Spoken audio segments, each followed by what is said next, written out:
ನಮ್ಮ ಜೊತೆ ಮಾತನಾಡೋದಕ್ಕೆ ಶಾಸಕ BR ಪಾಟೀಲ್ ಇದ್ದಾರೆ, ಅವ್ರನ್ನ ಮಾತನಾಡಿಸ್ತಾ ಹೋಗ್ತೀನಿ. ಸರ್, ಸದನದಲ್ಲಿ ಹನಿ ಟ್ರ್ಯಾಪ್ ವಿಚಾರವಾಗಿ ಸಾಕಷ್ಟು ಗದ್ದಲಗಳಾಗ್ತಾ ಇದೆ. ಇಂಥ ಸಂದರ್ಭದಲ್ಲಿ ತಾವು ಕೂಡ ಈಗ ಒಂದು ವಿಚಾರವನ್ನು ಹೇಳ್ತಾ ಇದ್ರಿ, ತಾನು ರಾಜೀನಾಮೆ ಕೊಡಬೇಕೋ ಬೇಡವೋ ಅನ್ನೋ ಒಂದು ಪರಿಸ್ಥಿತಿ ನಿರ್ಮಾಣ ಆಗಿದೆ, ಆ ರೀತಿಯ ಅನಿಸ್ತಾ ಇದೆ ಅಂತ.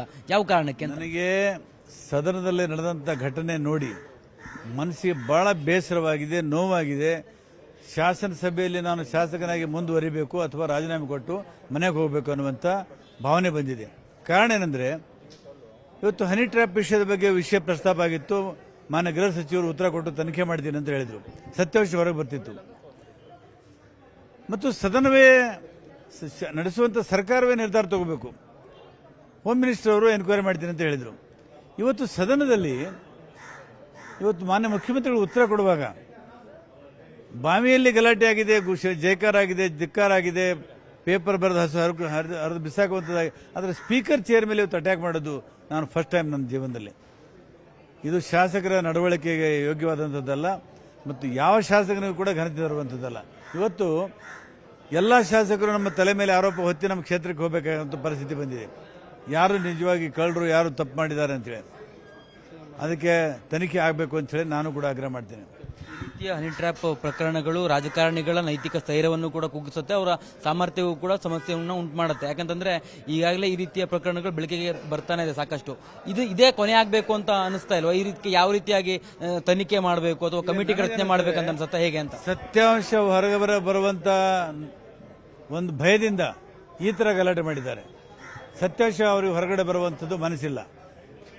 ಯಾರಿದ್ದಾರೆ ಈ ಪ್ರಕರಣದ ಹಿಂದೆ? ಯಾರಿದ್ದಾರೆ ಅಂತ ಯಾರು ತನಿಖೆ ಆಗಲಿಲ್ಲ, ನಾನು ಯಾಕೆ ಹೇಳಿ, ನನಗೂ ಗೊತ್ತಿಲ್ಲ. ತನಿಖೆ ಆಗಲಿ, ತನಿಖೆ ಆದ್ಮೇಲೆ ಹೊರಗಡೆ ಬರ್ತದೆ ಸತ್ಯ. ಬಿಜೆಪಿ ಹೇಳ್ತಿರುವಂತದ್ದು CBI ಮೂಲಕ ತನಿಖೆ ಮಾಡಿಸಬೇಕು ಅನ್ನೋದು ಆಗ್ರಹ. ಯಾವುದಾದ್ರೂ ತನಿಖೆ ಮಾಡ್ರಿ, ಡೆಮೊಕ್ರೆಟಿಕ್ ಆಗಿ ಮಾಡ್ರಿ. ನಿಮ್ಮದೇ ಸರ್ಕಾರ ಇದೆ ಕೇಂದ್ರದಲ್ಲಿ, ನೀವು ಎಂತ ತನಿಖೆ ಏನಾದರೂ ಮಾಡಿಸಿ. ಸ್ಪೀಕರ್ ಮೇಲೆ ಅಟ್ಯಾಕ್ ಮಾಡಿರ್ತಕ್ಕಂಥದ್ದು, ಅವ್ರ ಮೇಲೆ ಪೇಪರ್ ಎಸೆದಿರೋದಕ್ಕೆ ತಾವು ಆಕ್ಷೇಪನ ಹೊರಗೆ ಹಾಕ್ತಾರೆ. ಅಂದ್ರೆ ರಾಜಕಾರಣಿಗಳಿಗೆ ಅಥವಾ ಈ ಜನಪ್ರತಿನಿಧಿಗಳಿಗೆ ನೈತಿಕತೆಯ ಒಂದು ಅಥವಾ ಪಾಠ ಮಾಡಬೇಕಾದಂತ ಪರಿಸ್ಥಿತಿ ಎದುರಾಗಿದೆ ಅಂತ ಹೇಳ್ತಿದ್ಯಾ? ನೈತಿಕತೆ ಪಾಠ ಮಾಡುವಂಥದ್ದೆಲ್ಲ. ನಾವು ರಾಜಕಾರಣಕ್ಕೆ ಬಂದಾಗ ನೈತಿಕವಾಗಿ ನಡ್ಕೋಬೇಕು. ಸಭ್ಯತೆ, ನಮ್ಮ ವ್ಯಕ್ತಿತ್ವ, ವಿಚಾರವನ್ನು ಇಟ್ಟೇ ನಾವು ಬರಬೇಕು. ಇದನ್ನೇನು ಕೈಗಡ ತಗೊಳ್ಳುವಂಥದ್ದಲ್ಲ ನೈತಿಕತೆ ಮತ್ತು ವಿಚಾರ, ಪ್ರಾಮಾಣಿಕತೆ. ರಾಜೀನಾಮೆ ವಿಚಾರವಾಗಿ ತಮ್ಮ ಪಕ್ಷದವರ ಹತ್ರ ಮಾತಾಡಿದ್ರೆ ಹೇಗೆ ಅಂತ? ಇಲ್ಲ, ಮಾತಾಡಿಲ್ಲ. ಇಲ್ಲೇ ಮುಖ್ಯಮಂತ್ರಿಗಳು ಇನ್ನೂ ನನಗೆ ಸಮಯ ಕೊಟ್ಟಿಲ್ಲ. ಮಾತಾಡಿ ನಾನು ಒಂದು ಗಟ್ಟಿಯಾದಂಥ ನಿರ್ಧಾರವನ್ನು ತಗೋತೇನೆ. ಇದಿಷ್ಟು ಶಾಸಕ BR ಪಾಟೀಲ್ ಅವರು ಹೇಳ್ತಾ ಇರುವಂತ ಮಾತು. ಸದನದಲ್ಲಿ ಇವತ್ತು ನಡೆದಿರ್ತಕ್ಕಂಥ ವಿಚಾರವಾಗಿ ನನಗೆ ತೀವ್ರವಾಗಿರುವಂತಹ ಬೇಸರ ಆಗಿದೆ. ಹೀಗಾಗಿ ನಾನು CM ಬಳಿಯೂ ಕೂಡ ಮಾತನಾಡ್ತೇನೆ, ರಾಜೀನಾಮೆ ಕೊಡಬೇಕು ಅನ್ನುವಂಥ ವಿಚಾರದಲ್ಲೂ ಕೂಡ ಚರ್ಚೆಯನ್ನು ಮಾಡ್ತೀನಿ ಅನ್ನುವಂಥ ಮಾತನ್ನ ಹೇಳ್ತಾ ಇರೋದು. ಕ್ಯಾಮರಾ ಪರ್ಸನ್ ವಿಶ್ವನಾಥ್ ಜೊತೆ ಕಾರ್ತಿಕ್, ನ್ಯೂಸ್ 18 ಬೆಂಗಳೂರು. ಕನ್ನಡಿಗರ ಮೆಚ್ಚಿನ ನಿಮ್ಮ ನ್ಯೂಸ್ 18 ಕನ್ನಡ ಈಗ ವಾಟ್ಸ್ಆಪ್ನಲ್ಲಿಯೂ ಲಭ್ಯ.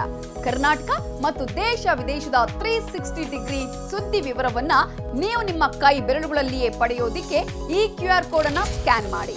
ನಮ್ಮ ಚಾನೆಲ್ ಅನ್ನ ಫಾಲೋ ಮಾಡಿ, ನೋಟಿಫಿಕೇಶನ್ ಆನ್ ಮಾಡಿ.